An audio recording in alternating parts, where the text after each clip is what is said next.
Hier, nous étions dans la queue du lion.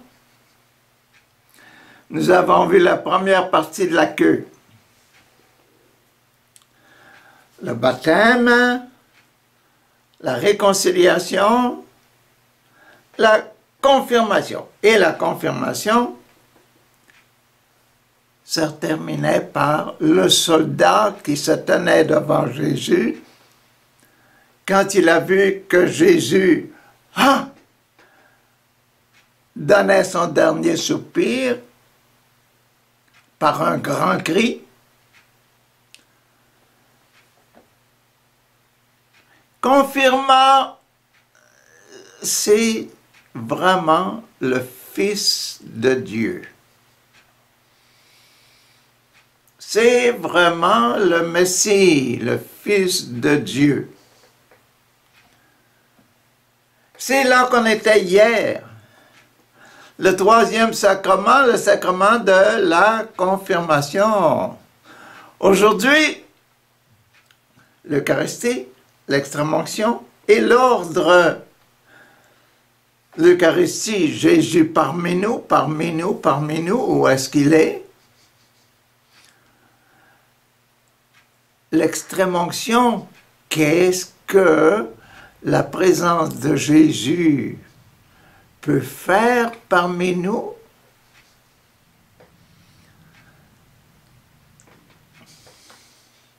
Qu'est-ce qu'elle est parmi nous?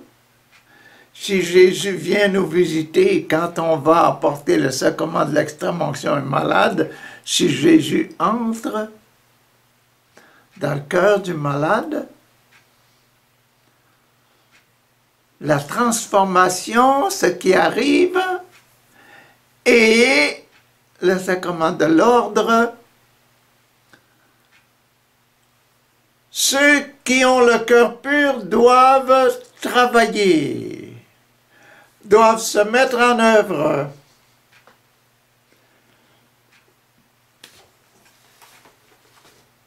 Et nous sommes dans la queue du lion.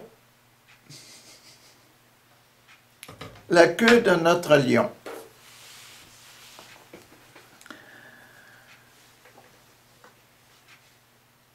Le soir était déjà là.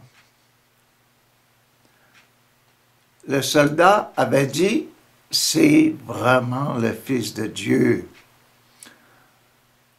3 heures de l'après-midi.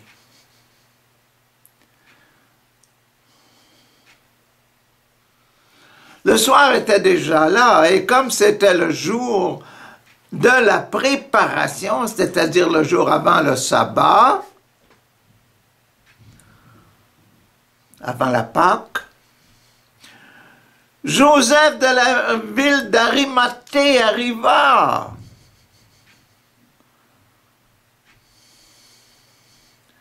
Joseph avait été, Saint Joseph, pour nous autres, c'est le gardien de Jésus. Joseph, de la ville d'Arimathée. Arimathée, ça ressemble un peu à Romate.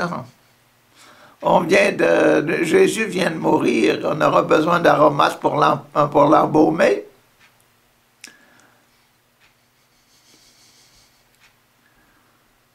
Onomatopée, Arimathée, aromaté, aromate. Arriva. Joseph arriva. Le gardien arriva. C'était un membre respecté du Conseil supérieur des Juifs de Jérusalem, là, du Temple de Jérusalem, un membre respecté dans le Grand Conseil, ce Joseph d'Arimathée. Donc, dans le Grand Conseil, il n'y a pas seulement ceux qui ont choisi Barabbas, il y a aussi ceux comme Joseph. C'était un membre respecté du Conseil supérieur et il espérait, lui aussi, la venue du royaume de Dieu. il espérait lui aussi la venue du royaume de Jésus. Jésus roi des Juifs. C'est écrit au haut de la croix, c'est écrit au haut de notre queue, là.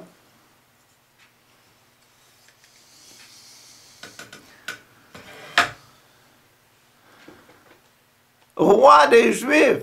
Lui, Joseph, il désirait la venue du royaume de Dieu, du royaume de Yahvé.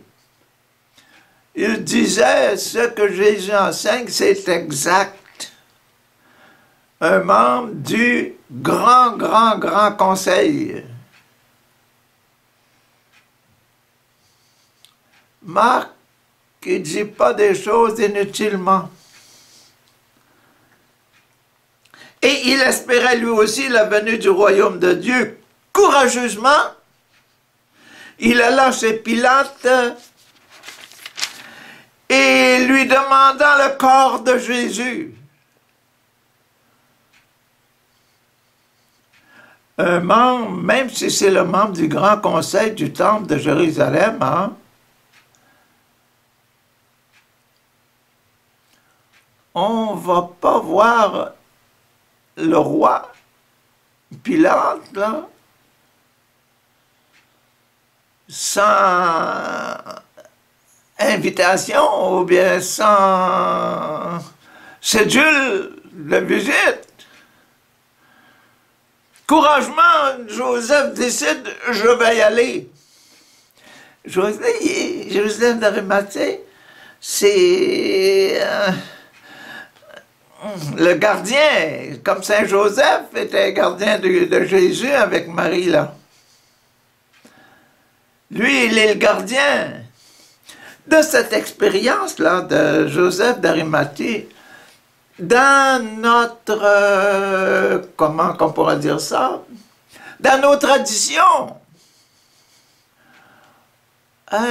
on a créé des films et des histoires sur cette fameuse visite de Joseph d'Arimathée qui descend le corps de Jésus, là. Ok, je vais vous en parler. Mais Pilate fut étonné d'apprendre que Jésus était déjà mort. Il fit donc appeler l'officier et lui demanda si Jésus était mort depuis longtemps.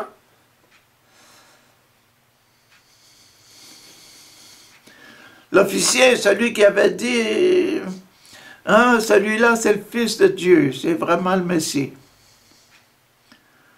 Après avoir reçu la réponse de l'officier, Pilate permit à Joseph d'avoir le corps.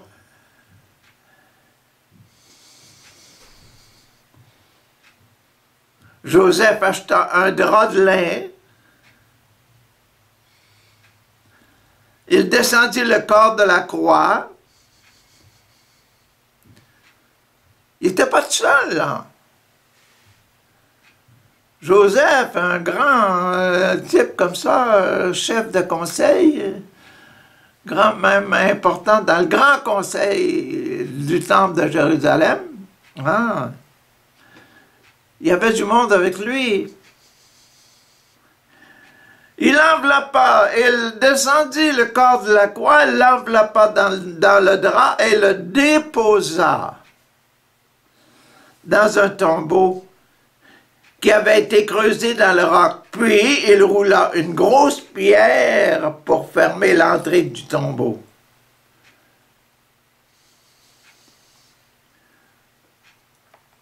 Marie de Magdala et Marie, la mère de José, regardaient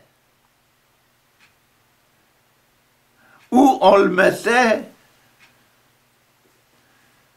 où on mettait le corps de Jésus, dans quel tombeau.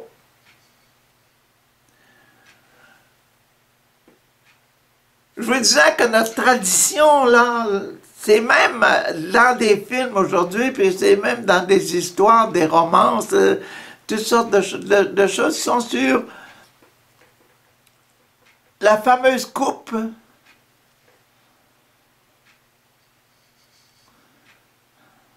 La sainte coupe. the Holy Grail. Le gardien de la fameuse coupe, là, la coupe sacrée, là, ça c'est la tradition qui dit que Joseph aurait pris un peu de sang qui était sorti du cœur de Jésus, de la plaie du côté de Jésus, là, et puis il l'aurait conservé. Et ça, c'est Holy Grail. Cette coupe pleine de puissance spirituelle, la présence du sang de Jésus, c'est sur ça qu'on a fait des films. Des cinémas. Le gardien de cette fameuse coupe du trésor. Ah, là. Et ici, c'est le tombeau. Donc, les reliques de ce Joseph là, d'Arimathée, et c'était la coupe qui tenait ce précieux sang. Le sang précieux.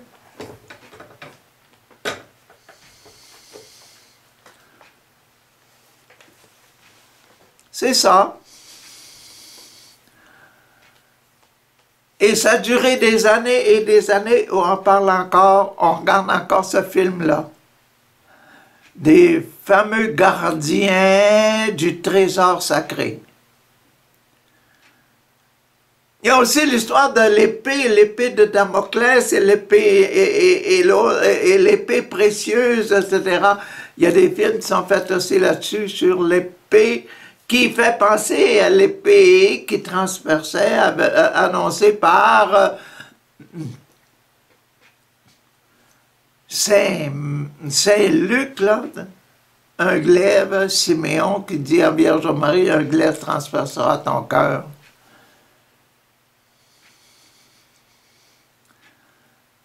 L'épée de Damoclès parle d'autre chose, mais l'histoire, il y aura toujours un jugement, mais l'épée sacrée, là, ce serait cette épée-là, ce fameux glaive qui transperça le cœur de Jésus, comme on voit dans l'évangile de Saint Jean. Donc, sur la coupe de sang que Joseph d'Arimathée aurait conservé,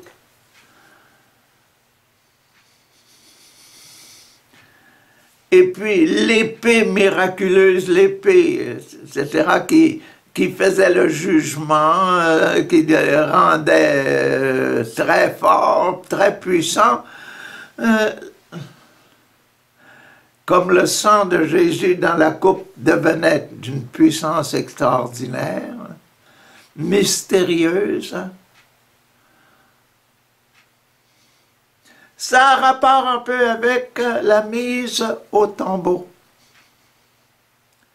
Et la mise au tombeau, c'est le numéro 4, le passage numéro 4 sur l'Eucharistie.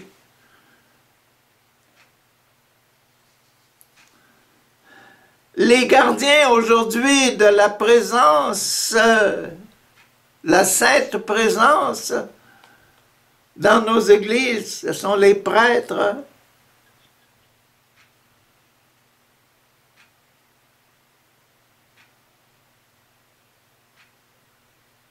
Vous voyez que ce passage-là de Joseph d'Arimathie est très important pour notre religion. Très importante pour notre religion. Donc, c'est le numéro 4 et c'est nos tabernacles et c'est la tombe de Jésus. Jésus mis au tombeau. Le corps de Jésus mis au tombeau.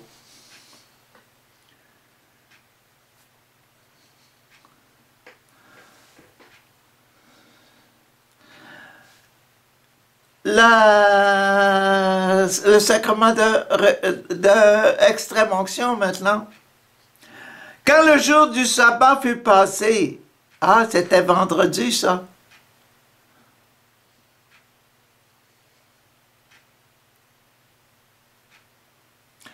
Le vendredi saint, la mort de Jésus.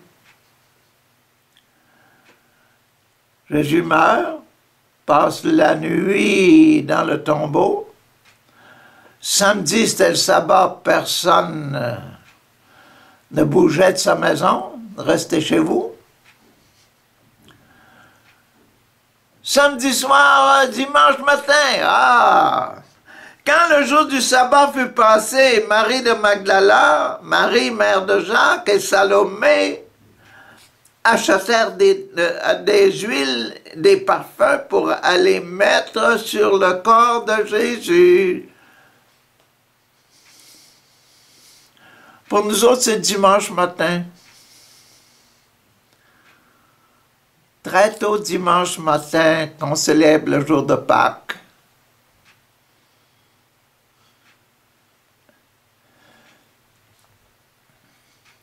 Très tôt le dimanche matin, au lever du soleil, elles se rendirent au tombeau. Elles se disaient l'une à l'autre, « Qui va rouler pour nous la pierre devant l'entrée du tombeau? »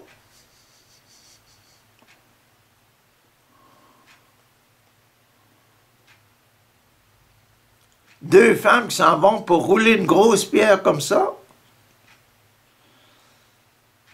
Joseph, lui, pour rouler la pierre, là, il y avait du monde avec lui, descendre le corps, l'envelopper, le mettre dans le tombeau et puis rouler la pierre. Il avait prévu son action. Mais là, les femmes qui arrivent avec leur parfum, l'huile, pour embaumer un corps. Ça fait déjà 2 jours, 3 jours. 3e jour. Qui va rouler pour nous la pierre de devant le tombeau? Mais quand elles regardèrent, elles virent que la pierre qui était très grande, très grande, avait déjà été roulée de côté.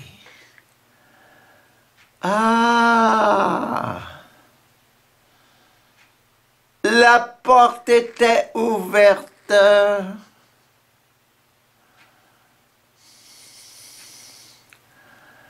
Les effets du sacrement de l'extrême-onction ouvrirent la porte du ciel.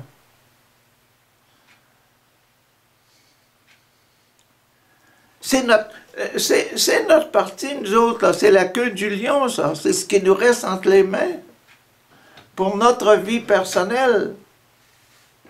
Le sacrement de l'extrême-onction, là. Qu'est-ce qu'a fait le sacrement de l'extrême-onction? Ouvrir le ciel.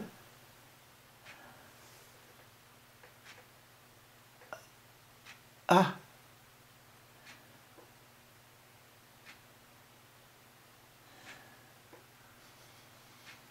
Faire venir un prêtre pour nos gens en grande difficulté, le dernier moment. Ouvrir la porte du paradis. Ah, c'est extraordinaire. Elles arrivent là, la porte est ouverte. Ben, c'est le sacrement de... Les effets du sacrement de l'extrême-onction, c'est ça. Ouvrir la porte du ciel. Ouvrir la porte du ciel, la grâce du sacrement de l'extrême-onction. OK, le sacrement de l'extrême-onction est passé. Le sacrement de l'ordre, l'avant-dernier sacrement de notre pacte. Non, de la queue. L'avant-dernier sacrement de la queue du lion, l'extrémité extrême du lion. Ah! Elles entrèrent alors dans le tombeau elles entrèrent, les femmes au cœur pur.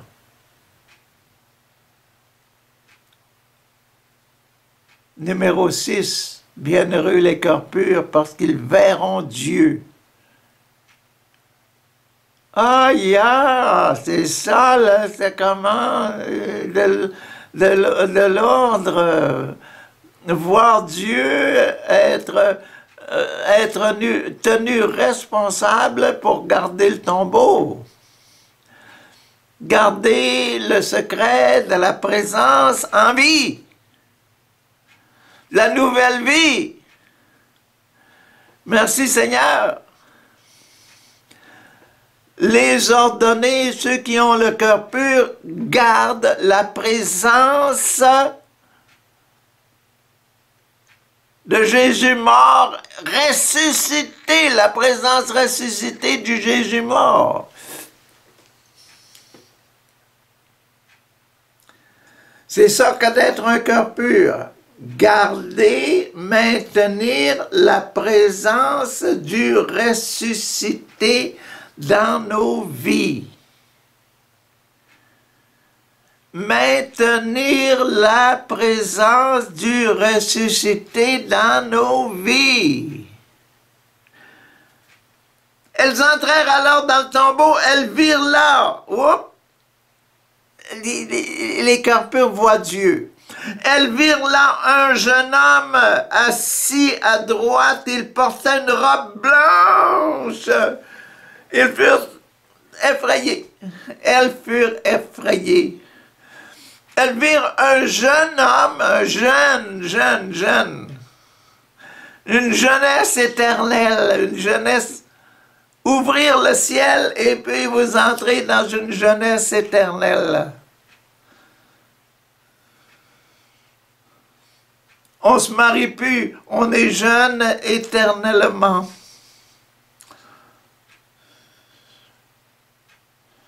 On a le cœur pur éternellement, le cœur pur éternellement, la blancheur, elle est habillée en blanc. Comme lors de la transfiguration, les vêtements de Jésus tout blancs.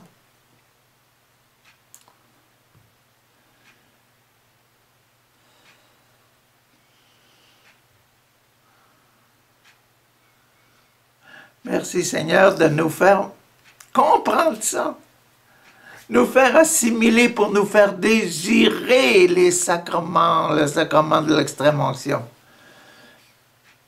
Et désirer le sacrement de l'ordre, le sacrement du cœur pur, désirer de nous confirmer comme étant un cœur pur, comme Joseph d'Arimathée, qui s'est confirmé, cœur pur, je veux m'occuper du royaume.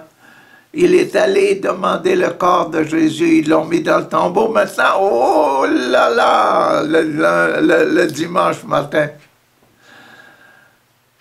le jour de la résurrection.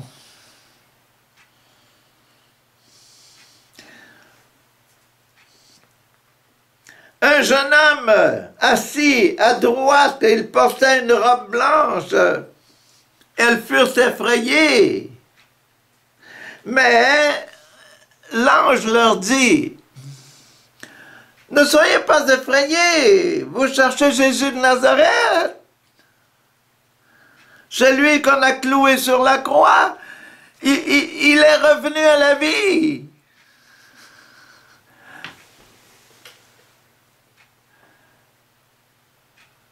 L'ange, habillé en blanc, assis, là, s'il est assis, il n'est pas épeurant.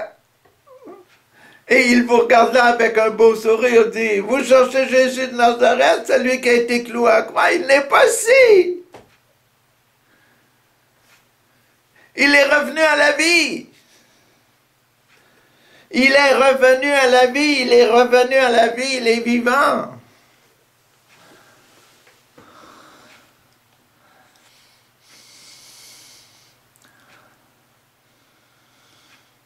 L'entrée au ciel, l'ouverture de la porte du ciel. Le voile du temple désirer ouvrir la porte du ciel.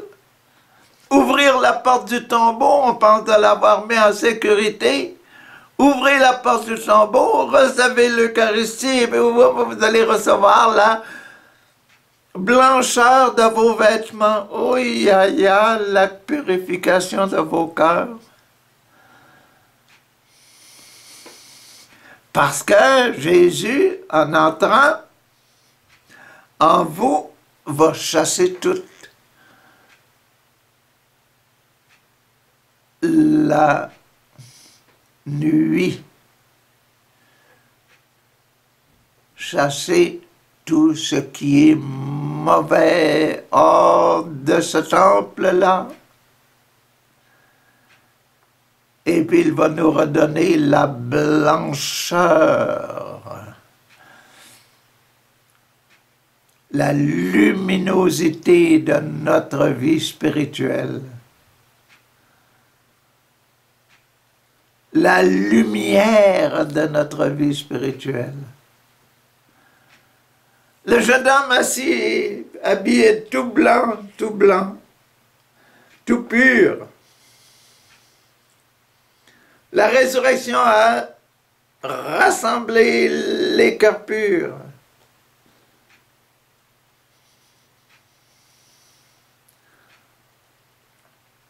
Regardez, voici l'endroit où on l'avait mis. Regardez l'endroit où on l'avait mis.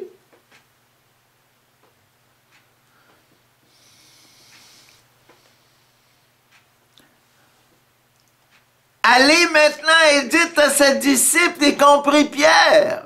N'oubliez pas Pierre. Allez dire à ses disciples, y compris Pierre, il se rend avant vous en Galilée. C'est là que vous le verrez comme il vous l'a dit. Rassembler la nouvelle vie avec la vie ancienne. Comme il vous l'avait dit, je serai avec vous en Galilée. C'est là que je vais vous rencontrer après ma résurrection.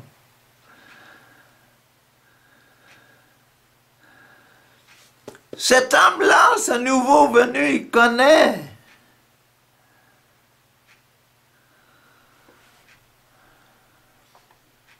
Nos anges dans le ciel, nos anges gardiens et tous ceux qui sont morts avant nous, là, toute notre parenté, nos amis qui sont morts avant nous,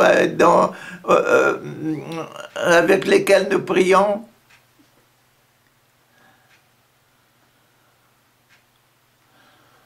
nous prions pour nos morts ressuscités, nos morts en vie. Ils sont vivants, ils sont tout blancs, purs, parce qu'il n'y a rien d'impur qui reste au ciel. Tout est pur au ciel.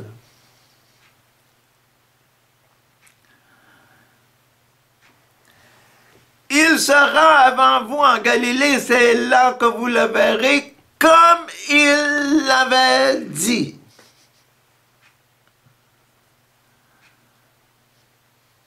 Nos morts savent ce qui va exister et ce qui s'est passé dans la vie.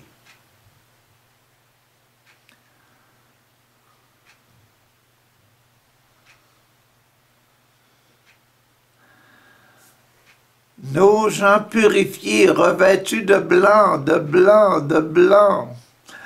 à cause de la résurrection, de la mort et de la résurrection de Jésus.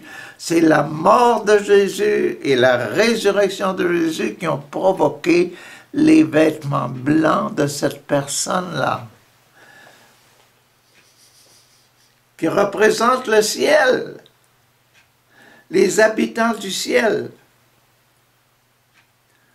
la pureté qui habite au ciel, les cœurs purs du ciel. Elles sortirent alors et s'enfuirent loin du tombeau, car elles étaient toutes tremblantes et remplies de crainte.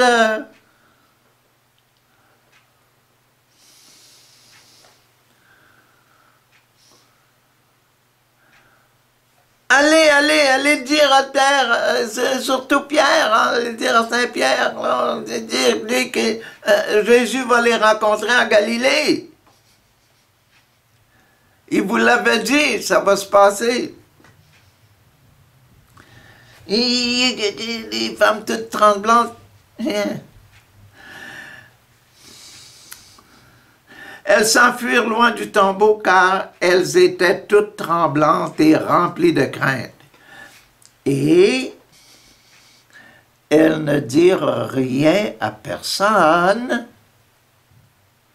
C'est curieux, ça.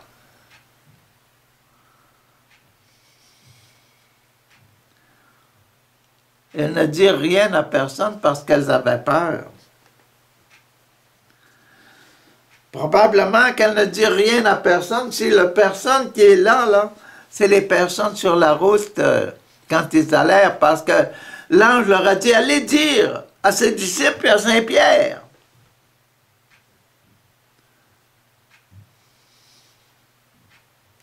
Elles s'enfuirent et retournèrent. Probablement quand elles sont rendues à la maison, elles se sont mis à parler, hein. Donc aujourd'hui, on a vu l'Eucharistie dans le tombeau. L'extrême onction va, la grâce qui a travaillé et la blancheur qui est apparue et l'ouverture du tombeau.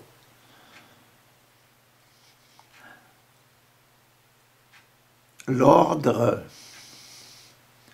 C'est comme un ordre. Le jeune homme, là, c'est un cœur pur, c'est un ordonné, c'est un gars qui est déjà au ciel.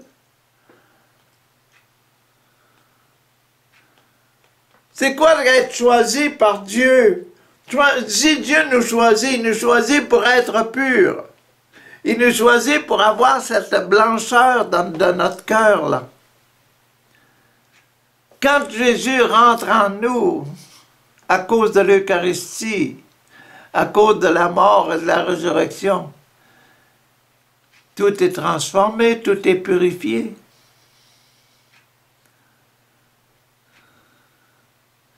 Lui, il est un témoin.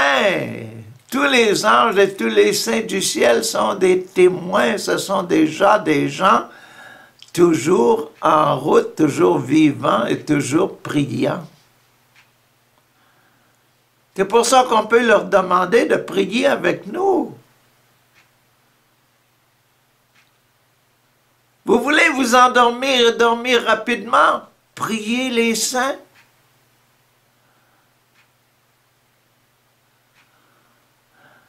Vos amis, vos parents qui sont morts, les saints que vous avez invoqués durant votre vie.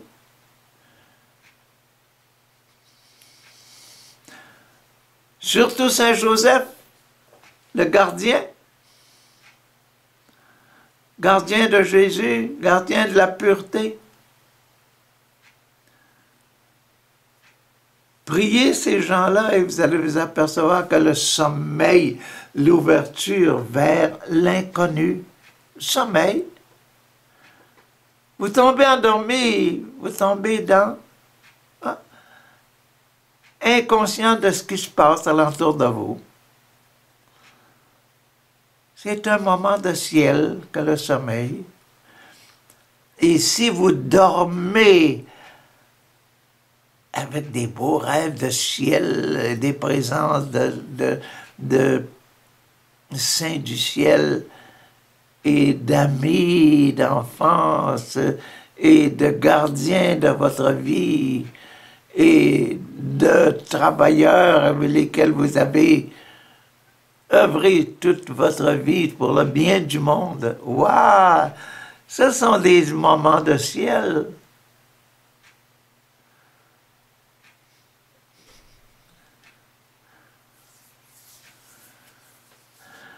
Même les cauchemars nous sont donnés pour nous faire essayer d'aller au ciel, pour nous faire craindre le mauvais. Même les cauchemars sont des grâces. qui renforcissent l'amour de Dieu et la crainte du mal.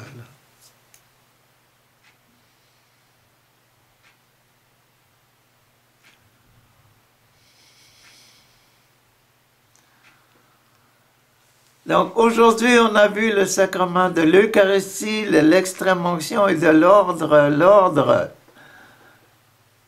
Ce jeune homme-là, et nous, et les femmes, et nous, et Pierre, et tous ceux-là, nous sommes des choisis. Nous devons agir. Joseph était un ordonné par Dieu, un choisi par Dieu pour descendre le corps de Jésus de la croix et le mettre dans le tabernacle, dans le tombeau. Nos prêtres, pour mettre Jésus dans le tabernacle et être les gardiens de ce tabernacle, les gardiens de ce précieux document.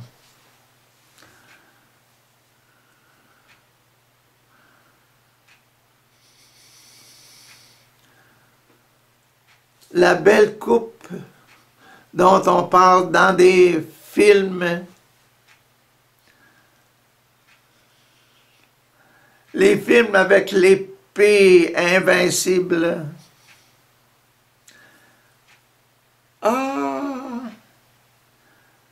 Ça nous fait réfléchir dans la vie et ça nous fait prier. Quand on verra les films comme ça, dans la suite, là, on dira, on s'en va au cinéma, on va voir ça. Ça va vous faire prier beaucoup plus intensément et aimer votre vie spirituelle beaucoup plus intensément. Merci Esprit Saint d'avoir organisé les choses si clairement avec Saint Marc et de nous avoir suggéré des moyens de maintenir notre vie spirituelle. Demain, il nous reste le dernier sacrement. C'est quoi? Le mariage. Et je vous ai dit, le mariage, c'est toujours avec Dieu. Moi, je suis un frère de l'instruction chrétienne, je suis marié à Dieu. Je n'ai pas de femme, je n'ai pas d'enfant. Mais en spiritualité, il y en a beaucoup qui suivent ce que je leur dis, que ce que je leur raconte au sujet des évangiles.